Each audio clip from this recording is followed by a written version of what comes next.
You might be the type of woman that says, I'm waiting on God. Or when it needs to happen, how it needs to happen, it's going to happen naturally. So I'm just going to surrender to God and let go. While I absolutely believe that there is truth in trusting in the Lord, in this video, I want to go a little bit deeper and talk about how sometimes when we say things like, I'm waiting on God, I'm trusting in the Lord, underneath all of that is a place where we are actually avoiding confronting what's truly happening on the inside.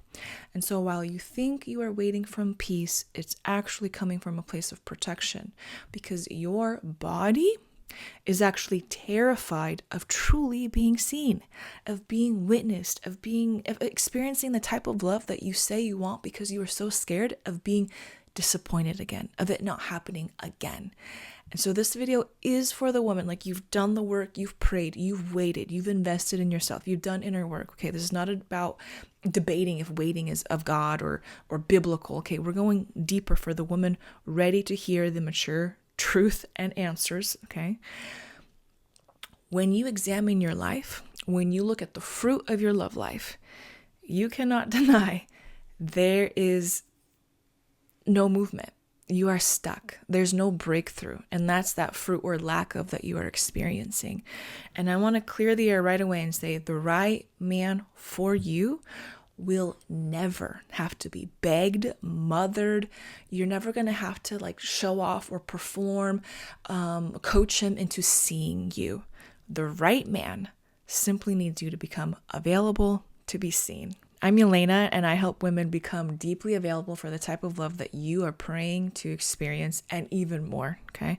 And it has nothing to do with you playing games or manipulating or being someone who you are not. This is the deeper, the inner work, the heart work, nervous system work, feminine embodiment. This is the identity of the woman who can actually receive the love that you say you want without pushing it away before it even comes into your life, or if it does come into your life, without risking sabotaging it. And this work changed my life. When I began doing this deeper inner work, something finally shifted within me. And it's not that I just learned new information, but what changed was how I started to show up, how I received, how I let myself be seen, how I let myself experience myself in this love process, and how I stopped blocking the very love I said that I wanted came when I confronted some of these patterns. And you know what? After putting myself out there with that new energy, the inner work that was starting to move within me, within weeks, I met my husband. Okay, a year later, we got engaged, 6 months later, married, and now I'm living the life and experiencing the reality I used to pray for and wonder if God would ever finally bring it into my life. And the good news is, it's not because I had to learn how to be perfect. Okay, there's no magical dating strategy that's just going to transform everything like that, but because I became the woman who finally was able to receive and hold and steward the love that I was asking God for all along. And this is what I want to talk to you about today, okay? Being a good woman does not automatically mean you are available for love. Being faithful, being successful, being emotionally aware, intelligent, all these amazing traits does not automatically mean that your heart, your body, your nervous system know how to receive a man who wants to give to you, who wants to love you well. And that's exactly why all of this feels very confusing, because in so many areas of your life, you are extremely successful. And somehow love is that one area in your life that does not seem to reflect your success. And you want to be loved for all of who you are as a woman, not just your successes and the things that you do. You desire marriage, okay? You want a family, you want children, you want commitment, and you want to feel like the love story that you're experiencing is truly from God himself. And if you're being honest, you have not experienced that yet. So what in the world is getting in the way? What is blocking you? Let's get into the patterns. The first pattern is that you are still trying to be chosen through overfunctioning, okay? Let's call it the I'll handle it energy. And this is where you are so used to being the giver, the doer, because you are that responsible woman. And for a lot of women, this is exactly where it begins. You are the type where you see what needs to be done before anyone else even notices that there's a problem. You are the one that checks in. You get things done. You follow through. You support people. You make life so much easier for so many people. And if we're going to be honest, that's a big reason why people love you. I mean, like you're such a go-getter. You're so reliable. You're thoughtful. You're capable. I mean, I'm gonna really flaunt you a little bit because these are beautiful traits that you've developed because you have such a sensitive and caring heart. You get things done. But I'm gonna break it to you, okay? The same energy that works so well in your career, okay, maybe as a sister, as a daughter, at church and ministry, friendships, whatever, like is sometimes usually the exact opposite of works in love. It's kind of counterintuitive and it blocks you in love if you want that masculine man that you say that you want. Because if you're the one that's so used to being in that giving position, right? Roles reversed. Being now that in that receiving position is going to feel foreign, okay, for your nervous system. It's going to feel awkward. And I'm not just talking about receiving in some cute surface level way, like someone buying you coffee because it's like a drive-through chain happening. And now you feel, obligated, surprised you're getting paid for, but now you feel obligated. Okay, not that. Let's go deeper. Can you receive, if a man's sitting in front of you, can you receive a man's focus? Okay, let's go deeper. Can you receive his presence when he leans in, he listens to you, his effort, his attention, his desire to pursue, to give to you, his leadership? Like, what else? Like, he wants to plan, to provide, to protect. Like, can you imagine receiving all this massiveness that you say that you want? And I'm going to just say this, okay? In your head, in your theory, in your prayer life, yeah, that's probably exactly what you want. But I'm going to say this, in real life, that is a lot to handle if you don't have a nervous system that's used to sitting and truly receiving with graciousness and kindness and all of that, okay? Because it's uncomfortable. Like I said, it's foreign. And so for an example, okay, a man opens up the door and you just say, oh, I got it. Okay. Or he offers you help and you're like, oh, no, again, I got it. It's okay. Maybe he tries to plan something, to do something for you. And before he even has a chance to lead, to show you what he wants to do for you, you jump in because you are afraid that he's not going to make it. It's going to fail. He's not going to follow through. And you either complete or start giving him suggestions. Like your energy starts to run forward, or he compliments you. And instead of actually letting it land, like sink into that experience of a man who's complimenting you, you brush it off, you laugh it off, you change the topic, okay? So some of these things might sound a little bit small, but it actually reveals something huge. Being adored feels vulnerable. Being provided for feels vulnerable. Letting a man focus on you feels vulnerable, because when you are not used to receiving, or if I could say this, if you are in the receiving mode, you're no longer controlling, you're no longer performing, you're not proving, you cannot manage the outcome. You just have to let yourself be truly impacted. And for the woman who has built a lot of safety around being capable and the one that's the doing and the blessing, this feels terrifying for her system. And so without realizing, you are energetically communicating, I got it, I'll handle it, it's okay, I'm just going to jump in, I'll make it easy, I will lead if I have to. And that energy leaves very, very little room for a true man in his masculine to step in. However, that passive, underdeveloped guy, he's going to gladly let you take over it. He has no problem you carrying everything. He will let you initiate, okay? You can plan. You could do it all. You can carry that connection.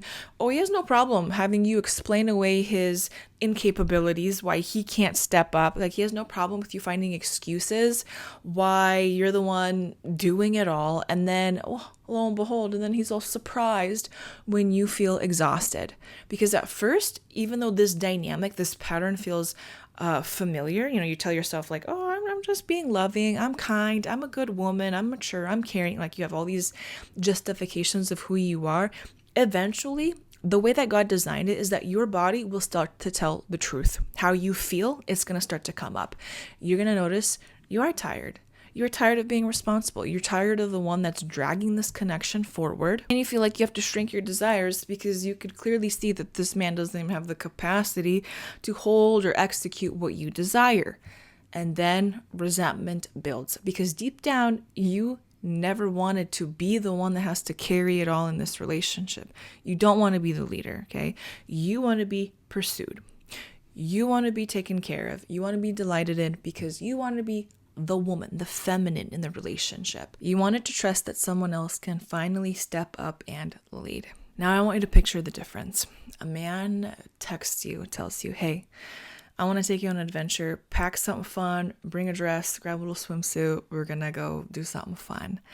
The old pattern, the old you would probably want a lot of details. You would probably be squirming, not having enough data. Like, where are we going? Like, what time? Like, should I bring a little sweater? What's the weather going to be like? Right? There's going to be such a part of you that's like squirming under that. And it's not because you are trying to ruin it. It's because your body wants to know. And that's the form of control that you have. And without knowing, there's anxiety. But okay, in that new identity, the adored woman in you, she lets you feel that excitement. You become so immersed in that moment where you can freely go into your closet. Okay, let's use your imagination. You open up your closet and you finally pick that one dress that you never had an occasion to wear, but you always wanted to have it, always wanted to wear it for something fun. Okay, you pick that jean skirt that makes you cute. You find that floral like blue blouse that every time you put it on you take it off because you start to feel self-cautious or whatever, right?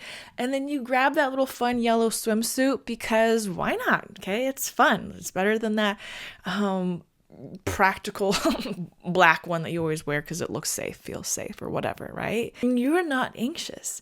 You're excited. You're letting, if I could say, the electricity flow through your body and you just receive that moment. And when he comes and picks you up, okay, you open the door, the music is playing. You're not in your head like, what's going on? Analyzing, tracking the GPS. You're listening to the music. You're looking out the window. You are looking at him. You are laughing. You're in that moment, okay? You are letting yourself experience the surprise, the mystery of it. And, okay, let's say he takes you to the beach, okay? And those cute shoes that you had, you don't even need them. You're walking barefoot on the sand.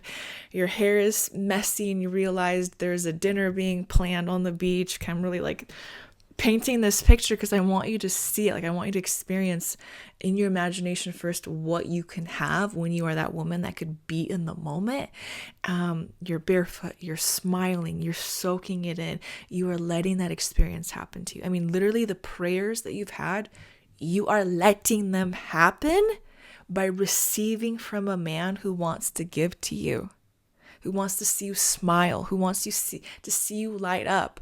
And then when that bill comes, puts it on the table, you don't feel all antsy and, oh, should I cover it? And, oh, I should pay back and participate and I don't want to be handsome. No, you are in your guilt-free pleasure zone because I want to say this, like the masculine man wants you to be able to receive with ease, to enjoy. Like that's almost like his payment when you are gracious, when you are happy. And when he's seeing that his effort is landing, he's winning, he's successful with you. What is he going to do? He's going to be asking things like, what else can I do? What else does this woman desire? How else can I fulfill her dreams? Because I feel successful and she's happy. Like I want to make her smile like that. That is the payoff of a woman who has done the nervous system work in order to receive without guilt in her feminine pleasure. Okay, no overthinking, no overfunctioning. It's not because all of a sudden you're so helpless and have nothing to offer. It's because you become enjoyable to love and to give to. Okay, so your old belief is if I don't carry it, if I don't complete it, it's not going to happen. But the new adored woman identity, okay, and that's what I'm going to call it, is I can give a man room for him to reveal himself, and I don't have to overfunction to experience being loved or being chosen. And that belief does not happen just because you heard it once or you just imagine this example. Okay, I want you to experience this example, but this only becomes real when your body can stay open up in moments where you are so used to closing up, taking over, and pushing back, giving back, okay? That's the deeper work that you need to break this pattern. The second pattern is that you desire to be deeply seen, but you are still guarded. Okay, there are still parts of you that are hiding. Now, this one might be tricky because it's not super obvious that you're guarded, right? You're fun, you're social, you're expressive, you're kind. You know, people might know you as someone who's very warm and out there. And that's probably why people actually feel close to you, because they see these beautiful parts to you. But, okay, there is a huge distinction. There's a huge difference between you being socially open and intimately available. Okay, there's a huge difference between you letting between someone knowing aspects of your personality versus a man truly having access to your heart. Okay, that's the depth that we are talking about. A lot of women have learned how to be open enough, okay, to be liked, to be admired, enough so that they're respected, appreciated, but not enough to be truly known. And being known is the vulnerable part. Okay, that's exactly how intimacy begins. I mean, that is what intimacy is. Being known means that some man knows far beyond just the polished version of you that you are used to showing. He sees your belongings. I mean, he doesn't just see it. He feels it. He feels your softness, your desires. He sees that you really do want to be loved, and that's important for you, and you're not just brushing it off to be some cool girl. And that, for your body, for your nervous system, could feel terrifying. And that's why a lot of us present the slightly filtered version of us, right? That polished version, that version that we are comfortable with, people seeing that part of us. And that's why you share things that make you safe, okay? Safe to be approved of. So the appropriate values, you share your wisdom, your accomplishments, your faith, like all this like good information about you, your intelligence. But even though those are very real and beautiful parts of you, sometimes in protection, okay, you keep the softer, more alive, more tender parts of you hidden. And so you don't let the man, the masculine, see your playful side, okay? You don't let him see your true desire for marriage, for children, your longing to be pursued, your quirks, your questions, your doubts, maybe your insecurities, right? Like the funny things about you, like things that don't just sound and look impressive, okay? When you push away the resume and just show you, but those are the things that actually make you deeply feelable and lovable. So I want you to imagine this, okay? Another example, let's play off of this, okay? You're on a date, and let's say the conversation gets a little bit quiet and there's some space in between. The old you might jump in and start to feel compelled to fill in that space. And then all of a sudden you're talking about the latest training certificates that you've done, the ministry, the new church stuff that you're up to, another accomplishment, the serious, the responsible, the stuff that makes you wife material. Okay, that's what you're comfortable sharing. And none of that is bad. Okay, but let's say you noticed or saw something funny or playful in that moment. Maybe there's like a joke or reaction that you could have shared, a real thought. And if you would have shared it, he would have experienced you, not just heard about you.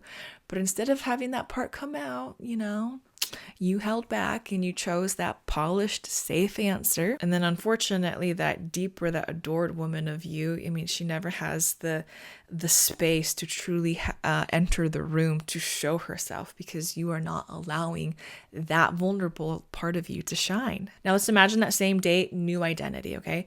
The conversation pauses and you're not panicking, okay? You notice something funny and maybe you would have normally kept it back, but this time you say it. You risk it, okay? You go for it. You say what it is, not because you're trying to impress him, but because that's truly what you're experiencing in that moment. And then you know what? He starts to laugh and you start to laugh. There's a new energy that's flowing. He's not just hearing you answer questions, but he's experiencing you. And the best part is the joke was funny, but your laugh is even funnier, okay? And that's what makes him feel even more pulled to experience who you are. And it's not because it's perfection or it's polished.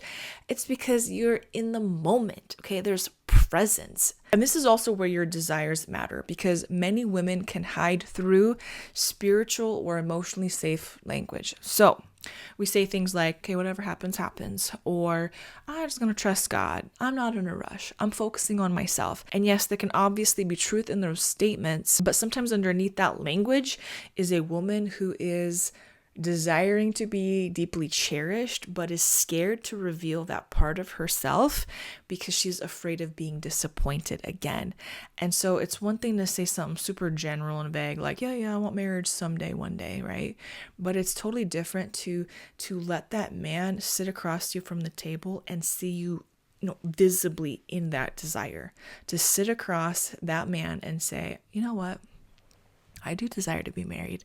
I'd love to have children. I want something so intentional. I want to experience that dream family that I've always wanted to have. And you're not saying that from pressure. You're not saying it from panic or this pick me energy, but you're saying it with clarity, which is anchored in your truth. Because you can show up in business, you can show up in church, you can show up for the people who matter to you. But when it comes to love, it's a little bit different because your heart is on the line. And love exposes the places where success can sometimes hide. And that's why you can pray with authority and still feel a little bit embarrassed about admitting that, you know what, yeah, you do want to be pursued. You do want to be loved, adored. You want to be chosen as the woman. So what happens is men feel like they can admire you, but they don't feel like they are invited into your inner world. And that's why they respect you. That's why they compliment you. They think you're wonderful, you're amazing, you're talented, but there's no depth of access. And so this is why in the end, it feels like you are that big sis, that helper, you're that responsible one, the spiritual one, the smart one, right? But you don't feel like you're the woman that he is captivated by. You're not the woman that he wants to protect or that he's drawn to pursue. And I want to be clear, this is not because you are not worth pursuing. It's because the most tender, the most alive, the most truest aspects, parts of who you are still hidden behind that wall. That's that gardenness that we're talking about. A masculine man cannot cherish what he does not have access. I want you to remember that. He cannot adore the parts of you that you keep hidden because you're afraid still that you're going to be too vulnerable, too honest, too feminine, too much of you. So your old belief is, if I let myself be seen, I might be rejected and I'll scare him away. But the new adored belief in you is, the right man can only cherish the woman I actually allow him to experience. And this requires you doing the inner work, the nervous system work, to becoming safe enough so that you stop hiding the parts that are the most valuable, the most beautiful, the most intimately you. The third pattern is, you say you want a masculine man, but you don't give him space to lead, okay? So you say, I want to be a provider. I want him to be a leader. I want him to take initiative. And before he even has a chance to follow through, to make arrangements, to make something happen, make that decision, move that relationship forward, something in you starts to get anxious and you just jump in. You start to take over. And it's not obvious, okay? It's because you're not being super aggressive. You're pretty nonchalant. You're very careful about it. But it comes out in these little micro ways, micro moments where you are all of a sudden adding your suggestions. You are trying to remind him. You are clarifying. You are helping him. You're over communicating. You are basically making things very, very easy for him. Okay, I'm not saying play games, okay? Like, just stick with me as I try to explain this. You remove any kind of pressure before this man has a chance to carry it, to show his capacity, to show you who he is, period, without you helping out. And at first, it feels like you're doing this from a space of innocence where it's like, oh, but I'm just helping out. I'm just being helpful. But deep inside, what's oftentimes happening is it's coming from a place of mistrusting, not believing that this man can be who he is and do what he says he wants or is willing to do. And so there's a part of you that believes, unless I help him out, he's not going to be able to be successful, right? So I don't believe he will show up unless I make myself easy. Or I don't believe he's going to lead unless I guide him. I don't believe he's going to choose me unless I become super convenient. You see how this happens? And then you slip into that mothering mode without realizing it. Okay. So you start dating a man, and instead of observing where he is at his current level, his capacity, you start to help him build capacity. You see his potential, you encourage him, you start to explain things, you guide him, you emotionally support him. I mean, you're all there. And yes, the feminine can absolutely inspire a man to rise, and that's beautiful. And there's a place for that in true polarity. But the problem is, there's a difference between a man or a woman inspiring a man to rise versus raising him, versus him all of a sudden hand holding him throughout the whole process. There's a difference between you allowing him to step up versus you taking over because you do not trust the man in him, which is code for respect for a man. Okay, he needs you to see the man in him if you respect him. And if you don't see the man in him, you can't respect him, right? So if your helpfulness is coming from a place of fear, control, distrust, that's not romance. And he's going to eventually become some kind of project that you're managing, and then you're going to become that boss energetically, and then you don't feel like the feminine woman in the relationship because now you're in that coach mode, you're his counselor, you're that mother, caretaker, spiritual advisor, you're that emotional support system, and then you wonder why the attraction is gone.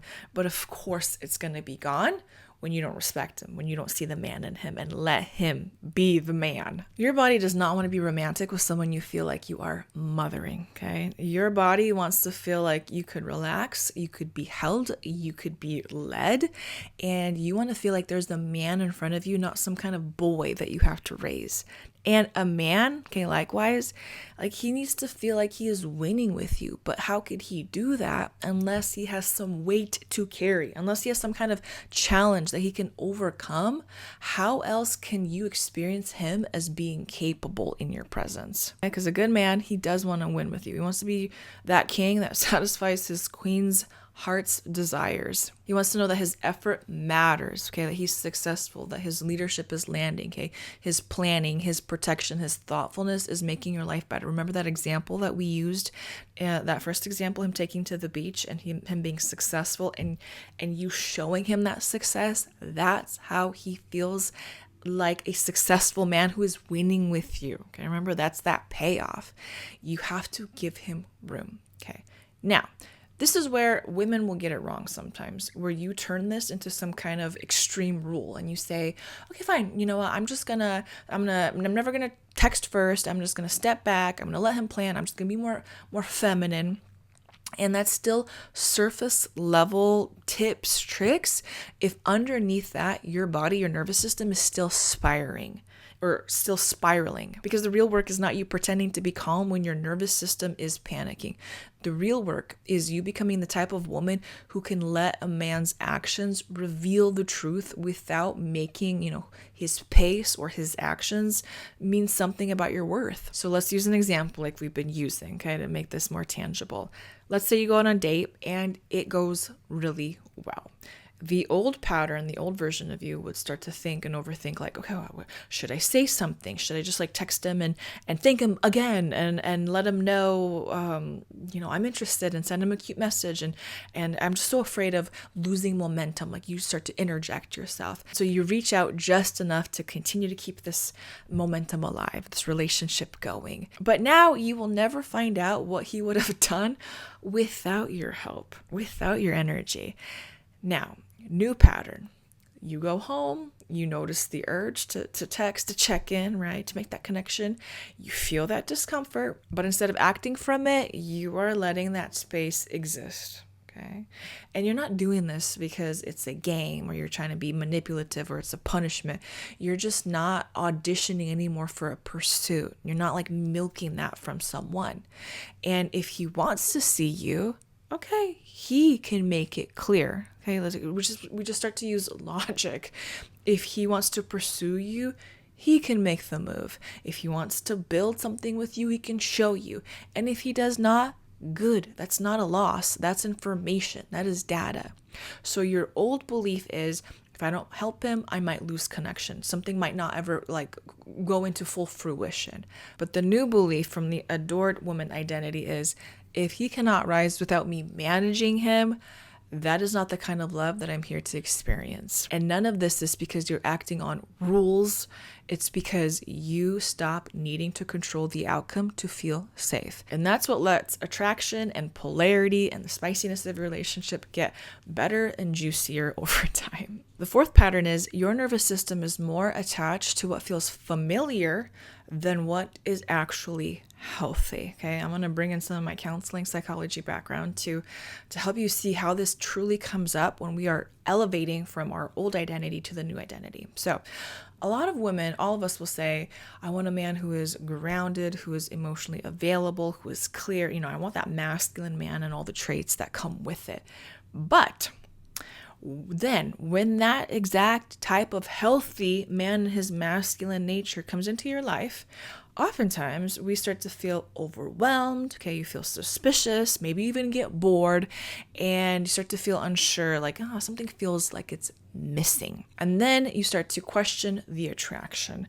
You start to maybe look for some kind of red flag. And if you don't find it, something in you will actually create a red flag. And then you start to wonder, okay, this emotionally available man who's sitting there in front of you, right, letting his focus, everything just overwhelm you. Like all of a sudden you're either feeling overwhelmed or you're bored. And then you're wondering, like, wait a second, is he too available? And all of that could be very confusing logically, because this is exactly what you said you wanted. This is exactly what you prayed for.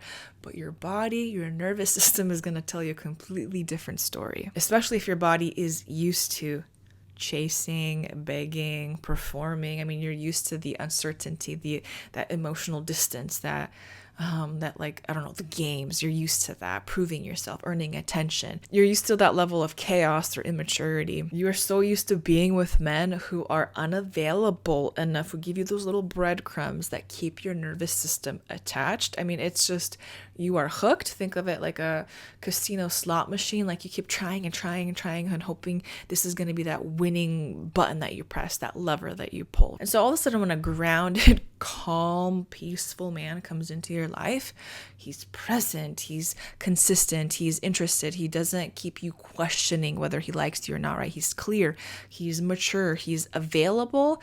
Your body is just not going to know what to do with that peace. Again, in your brain, you think you will, but your nervous system, like how you're going to actually experience that, is going to be totally different, because peace can feel foreign. And if it does, it's not going to register in your nervous system as something that's that you desire. Okay, you're going to just register it as boring, possibly.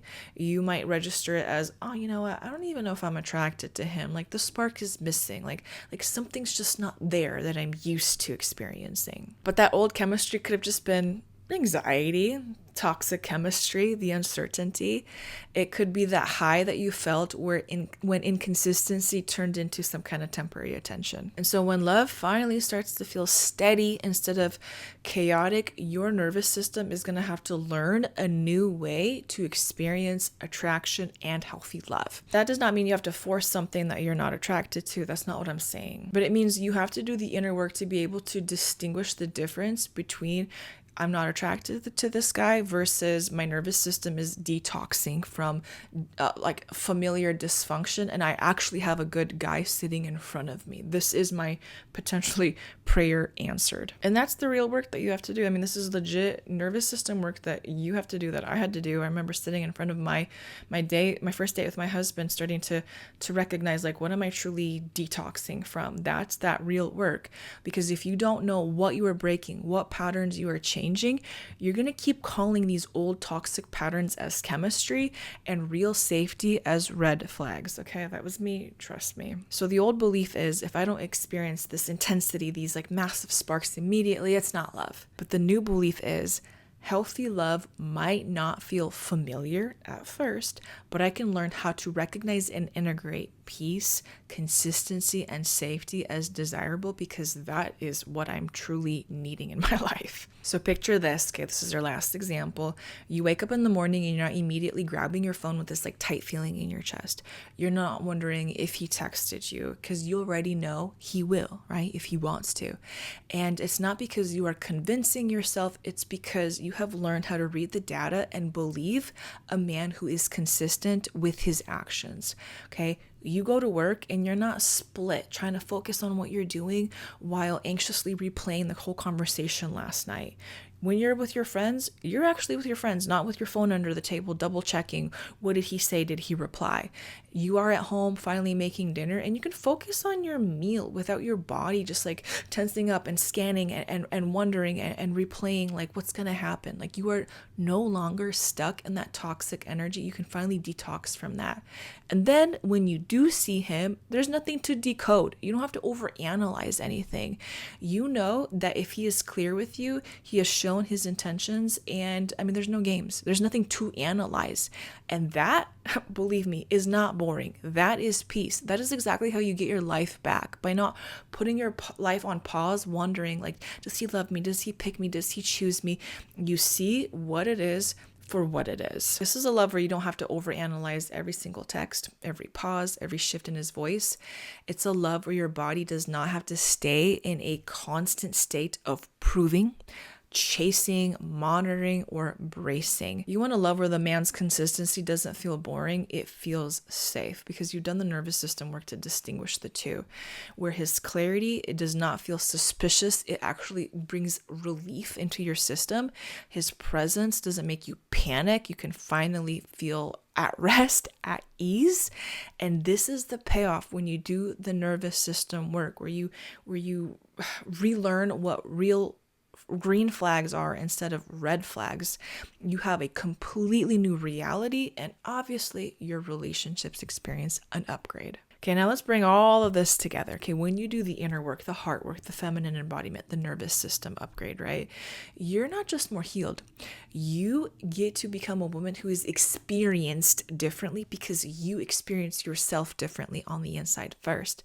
It gets to be good. It gets to be pleasureful. You get to have an abundant life experience, but it starts with you first. So let's come back to the real question. What is holding you back from love? Okay, I've said I've been guilty of all of these patterns and then some. And this is something that I keep seeing in highly successful women who pray to experience love, but for some reason have these blocks and don't know why, right? And maybe after hearing all of this, you're thinking like, yeah, I know these patterns, I've heard of them. And you know what? I know you know, because you are smart, you are very reflective, you understand concepts. But let's circle back to this. The fruit in your life currently is giving you the real data. Regardless of what you know in your head, what's happening on the inside energetically and what you're experiencing on the outside, that's what I want you to truly look at within closely in your life. If you keep attracting men who you're not attracted to, men you don't respect, or maybe it's men who absolutely admire you, who think you're super amazing, but they're not pursuing you, men who recognize you have some wisdom, you have anointing in your life, but they don't have access to your heart, that's something to pay attention to. Okay, that's the data that's real in current time, because being admired is not the same as being adored by a man who cannot wait to introduce you to his mom, his dad, his sisters, his family. He wants to bring you home and make it known that he's found the woman of his dreams. Okay, being respected is not the same as being pursued by a man who cares about who wants to follow through, who plans ahead, who wants to fulfill your dreams, who wants to add to your life and make it very clear where you stand in his life. And being capable is definitely not the same as being cherished as the feminine, as the woman in his life, where he wants to give to you, where he wants to see what makes your eyes light up, what makes your body relax, being happy and radiating your feminine joy. And at some point, I mean, if you want different fruit in your life, you have to have different action. Okay, that's the seed. That's the inner work that's required to do this. Because another year of you stuck in the same pattern and the same identity, like that's not neutral. Okay, that doesn't exist. It's always going to cost you something. It's going to cost your softness, your openness, your ability to trust, your ability to truly put yourself out there and not be jaded by life experiences or the failures that sometimes get added up in life. You don't have to be a woman who is disconnected from the version of you God created you to be. Okay, you don't need to be a woman who needs to date from panic. You don't need to hide behind little phrases like I'm fine. And you don't need to be that woman that keeps pretending that these desires to experience family, love, connection does not matter. You want to be a woman who can fully own that you desire to be seen, to be known, to be pursued, and be loved without overfunctioning, without overproving. And this is the woman that you are invited to become today. Okay, not someday, but now. And if that desire is still in you, and that's why you're still watching this video, you can't keep treating love like some optional side note that's supposed to, randomly come together. You can't keep giving other areas of your life serious attention and then acting like your love life is supposed to all happen spontaneously. It's supposed to change on its own. New results require new patterns, and new patterns require a new identity. And that's where the adored woman comes in. Now I want to add one more pattern, call it a bonus, which needs to be a video in itself. Okay, I can say so much about it, but this is another hidden reason why women stay stuck. And this was 100% me for such a long time. And it was the last thing that I had to switch in order to become an open vessel to receive love. Okay. So you could say you want love. You probably can recognize and see yourself as, participating in some of these patterns that I've already listed off. Okay. You can understand why you overgive. You catch yourself guarding your heart, where you mistrust men, where you are still trying to stay in control. But still, the real breakthrough does not come into your life because there's a deeper vulnerability that you have not faced yet. And it is this: you feel embarrassed of how much you truly want this. You're embarrassed to take this desire seriously enough to actually do the inner work required. And this one's not super obvious to catch, this pattern, because sometimes it doesn't feel or it doesn't sound like fear at first, okay? It can sound like wisdom. It could sound like surrender. That's why we're saying things like, we say things like, I am trusting in God, right? That's spiritual language. But deep down, okay, this is the differentiating factor, and this is you. There is a difference between surrender and being open versus hiding. Okay, a little bit of that fear. There's a difference between peace and fully being open and going for it versus avoiding and holding back. There's a difference between trusting in God and staying where it feels safe, okay, familiar, because at least there you're not risking, putting yourself out there vulnerably, showing how much you fully desire to be overcome by love. And the reason why this matters so much, and I want you to understand this, is what you hide from, what you're still guarded and hesitant from, you cannot fully experience. So let me say it a different way. If you are guarded around your desires, you will attract guardedness back. That's that seed and that fruit principle that we talk about. If you are ashamed of wanting love, do not be surprised if you keep attracting situations where that desire, right, to be loved is still unspoken, unmet, still out of reach, where you don't feel like it's fully there. Because the way that you hold and express, or not, your desires becomes part of what you attract. And if you're not willing to be honest, courageous, fully available for the type of love that you say that you want, then you have to ask yourself this question: what kind of love are you actually making room for? And here's the thing, this hesitation isn't even because you don't value growth, because you do, okay? You invest in everything. You've invested in your education, you invested in your career opportunities, you have invested in business, healing, your wardrobe. You are not a woman who shies away from that because you see the value, okay? There's no cap on the growth that you make because you value that. And none of those things feel strange to work on because we are very celebrated. It's socially encouraged to work on those things, to develop on that. People applaud a woman for developing herself in every area. But when it comes to love, something in you hesitates and you start to think shouldn't this be so natural? Shouldn't I already know how to do this? Does needing help in this mean that something's wrong with me? Or what if people think I'm too marriage focused? What if people start to think I'm desperate, that I'm not trusting God if I'm taking some kind of action step? And I want to say this clearly. It is not desperate to steward, to take care of an area of your life that will absolutely impact your future marriage, your home, your emotional well-being, the way that love is modeled in your entire family line for generations to come. That is wisdom. Maybe God is taking your desire for marriage so seriously. That's exactly why he's pulling you. He's inviting you into a higher level of preparation. Because after all, you know that you are a set apart woman. If you wanted marriage, you could have experienced that a long time ago and settled. But you know that you are destined for greatness, for massive blessings. Maybe this is God not holding love from you, but it is him desiring to equip you to handle the exact love that you have said you wanted. That's why you've been praying for a very specific type of love, so that when it does come, you could recognize it, you could receive it, you could hold it, you could sustain it and grow it, instead of letting those old patterns sabotage it and ruin it for you. The devil, he takes great pride and joy in killing, stealing, destroying what God means for good. And love is not a small area in your life, okay? This is the person that you're going to create a family with, which is going to impact your whole community, society. This is the person that you are probably going to bring babies into this world and raise children.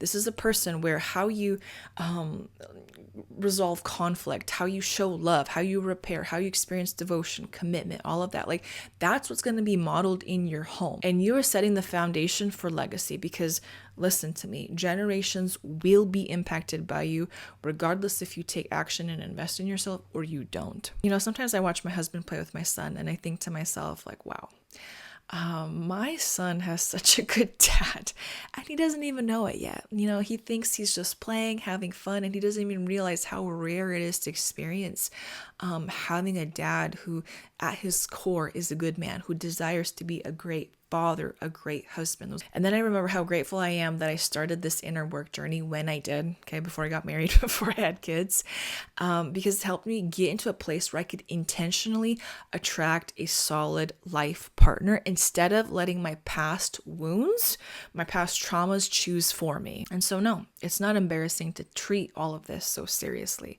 It's not embarrassing to seek mentorship, people who already have the breakthrough and the fruit in their life, and to desire breakthrough in this specific areas. Like I said, maybe God so wanted you to have what you want that he wants you to prepare big time. It's not embarrassing to admit, you know what? I don't just need more information, more head knowledge. I need help becoming the woman who can actually receive and steward the love and blessing I've been praying for. You can love God and still learn how to receive love without working for it, because some unworthiness wound is still running in the background, okay? You can be faithful and still have patterns to heal, because you understand that's what true stewardship is. You could pray and still take action, because you understand faith without works is dead. And you could trust God and still participate in wisdom. The woman you are becoming is not ashamed of wanting devotion, wanting love, commitment, passion, and healthy love. There's nothing embarrassing about that. This is not about being desperate for a man, but it is about you becoming honest, radically honest about the type of love that you want to have, and being responsible for becoming the woman who could receive and steward it well. Because this type of love, this kingdom marriage that you want, it does not happen just randomly or by chance. There's a preparation process, and you know this because you know how to invest and steward successfully so many other areas of your life, and so beautifully. And now it's time to bring the same level of honesty and courage and care and responsibility into your love life. So if you are ready to become available for the exact love that you say you want, start with my free training. It is linked below. And these are the shifts that help me stop circling and become available to meet my husband within weeks. I mean, I can't even emphasize how fast it started to happen. It's not because I became someone else, but it is because I stopped blocking myself from being seen, being pursued, and being loved. Watch that free training. It is linked below. It's going to change your life. Let this be your moment where you stop living in your head and you finally allow yourself to become that woman who allows herself to be lavished in love. That's what God wants for you, but you have to make space and you have to come into alignment with what you say you want. So do me a favor, comment below, tell me, share in the comments, like what pattern are you stuck in? Maybe it's patterns like I was.